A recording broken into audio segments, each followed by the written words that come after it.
Magandang araw po sa inyong lahat. Ako po si Father Jack Arada. Kasalukuyan po akong kura paroko ng Our Lady of Peñafrancia de Manila Parish dito po sa Paco, Manila at kasapi po ng Archdiocesan Liturgical Commission ng Archdiocese ng Maynila. Ako rin po ay kasapi ng Priestly Fraternities of St. Dominic in the Philippines. FAQs, Father answers questions. Tinuturing ang Pilipinas bilang bansang may pinakamahabang selebrasyon ng Pasko. Tama lang po ba na ipagdiwang natin ang Kapaskuhan as early as September 1 bilang pag-uumpisa ng Bear Months? Sa Pilipinas, napakahaba ng Pasko. Nagsisimula sa mga Bear Months. Pero sa pagdiriwang ng simbahan, meron pong dahilan ang mga pagdiriwang ng simbahan. Bago magpasko, merong Adbyento. Tiniyak ng simbahan na sa anumang mahalagang pagdiriwang, nakakapaghanda tayo. May panahon ng paghahanda. At si San Agustin yung nagpaliwanag, bakit kailangan nating maghanda? Sabi niya, may mga pagkakataon na dahil sobrang laki ng biyayang matatanggap natin sa Diyos, ang liit ng puso natin para tanggapin ang biyayang ito. Sabi niya, Advent allows our hearts to dilate, to expand, so that we can receive the great gifts of God for us. Kaya huwag pong atat masyado sa Pasko. Hayaan po nating magkaroon muna ng Adbyento para po yung puso natin mapalawig, yung puso natin mabuksan, para po makapanahan at maipanganak talaga si Jesus sa ating mga buhay at sa ating mga puso. Ano po ba ang pinagkaiba ng Advent season at Christmas season? Ang Advent season ay panahon ng paghahanda. Dalawang klase ng paghahanda. Una, yung paghahanda natin sa pagdating ni Jesus upang hukuman tayong lahat. Pagdating ni Jesus sa kaluwalhatian. Yung ikalawang pinaghahandaan natin, yung pagdiriwang ng Pasko, yung pagdating ni Jesus sa kasaysayan. At ito yung humuhubog sa karakter ng Adbyento, paghahanda sa bawat pagdating ni Jesus. At paano natin ito ipinagdiriwang? Sa pagdating ni Jesus sa liturhiya, sa pagdating ni Jesus sa misteryo. Kaya nagdiriwang tayo ng Eucharistia, nakikinig sa salita ng Diyos, tumatanggap ng katawan at dugo ni Kristo bilang bahagi ng paghihintay na ito.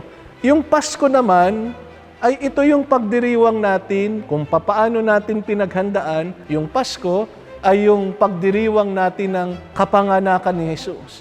Nagsisimula ito sa kapanganakan ni Jesus at nagtatapos yung linggo pagkatapos nung tinatawag natin na Epiphany o yung pagpapakita, pagpapahayag ng Panginoon. Kung papaanong napakahaba na September 1 pa lang ay nagsimula na tayo ng Pasko sa mga malls, pagkatapos ng December 25, tapos na ang Pasko para sa atin. Pero sa kalendaryo ng simbahan, ang December 25 pa lang ang simula ng Pasko. At maganda, titingnan natin, pagkatapos ng Pasko, may tinatawag na Oktaba. Ano yung susunod pagkatapos ng Pasko? December 26, kapistahan ni San Esteban, ang unang martir ng simbahan.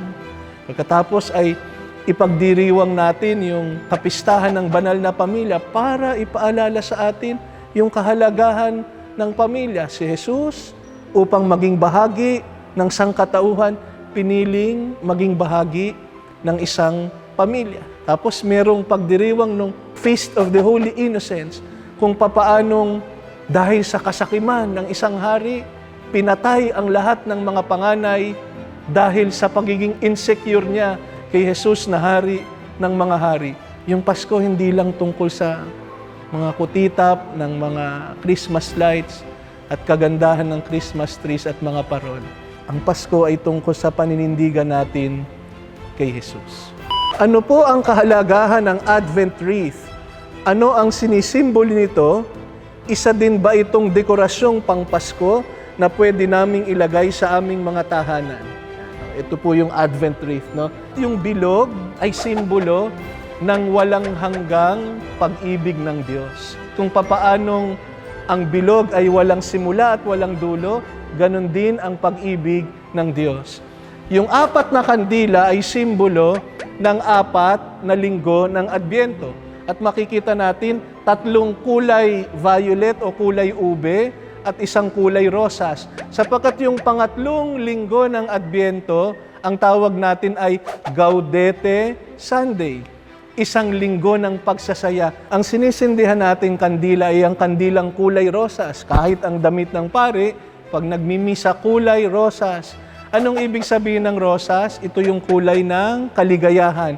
Bakit kaligayahan? Sapagkat malapit na ang Pasko.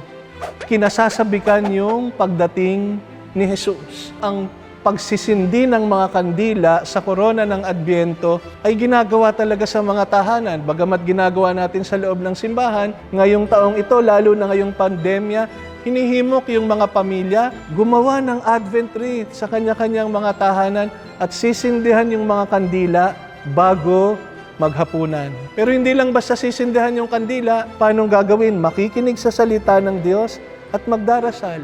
At ito yung kahulugan ng Adbyento, naghihintay sa pamamagitan ng pakikinig at pagdarasal. Kaya nga, inihimok din tayong mangumpisal para ihanda ang ating mga puso sa pagdating ni Jesus. Bakit kulay violet ang opisyal na kulay ng Adbyento katulad ng sa Kwaresma? Hindi ba't dapat ay masaya tayo at hindi nagluluksa? Nagsimula talaga yung kasaysayan ng Adbyento na parang Kwaresma, meron ding tungkol sa pagtitika, meron ding tungkol sa pagsasakripisyo. At ano ang pagkakaiba ng ube ng Adbyento at ube ng Kwaresma? Ang purple ng Adbyento ay sumisimbolo sa masayang paghihintay. At yung violet naman ng Kwaresma ay sumisimbolo sa pagtitika ng puso, pagtitika ng kalooban.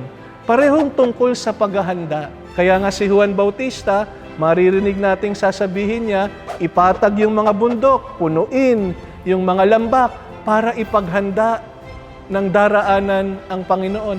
Ang Kwaresma tungkol din sa paghahanda. Magsisi sa kasalanan at makinig, panindigan ang mabuting balita. Ang Adbyento ay tungkol sa masaya at nananabik na paghahanda. Samantalang ang Kwaresma ay tungkol sa pagtitika, pagsisisi ng kasalanan, pagtitika ng puso at pagtitika ng kalooban.